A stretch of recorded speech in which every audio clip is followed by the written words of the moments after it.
L'experte en patrimoine Louisa Galaise raconte mon histoire africaine. Raconte mon histoire africaine.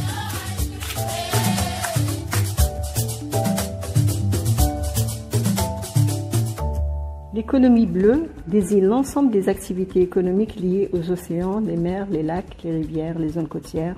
L'économie bleue durable consiste à exploiter avec sagesse les ressources de ces espaces pour créer de la richesse, de l'emploi et du bien-être, tout en préservant la santé des écosystèmes aquatiques, de telle sorte que la nature puisse continuer de se régénérer, en pratiquant une pêche durable ou une aquaculture responsable, ou encore en puisant des économies marines renouvelables et en pratiquant un tourisme côtier respectueux de l'environnement.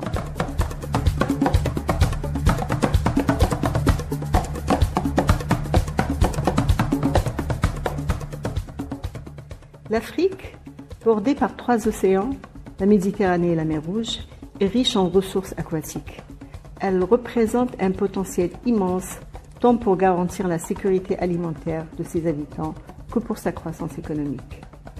38 États côtiers, une zone économique exclusive parmi les plus vastes au monde, avec près de 40 000 km de long.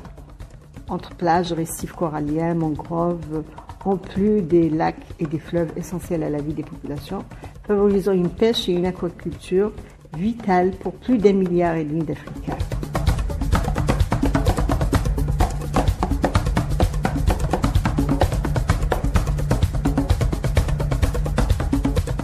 Mais ces espaces maritimes sont menacés par la surpêche et la pêche illégale, alors que le tourisme de masse met en péril les Seychelles, Zanzibar, Maurice, le Cap, en attirant plus de visiteurs que les capacités de ces lieux ne peuvent emporter.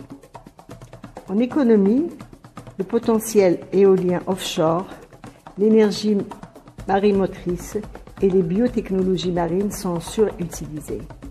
Une exploitation minière sous-marine, encore peu développée, montre déjà qu'il faut établir des normes de surveillance pour éviter des catastrophes environnementales.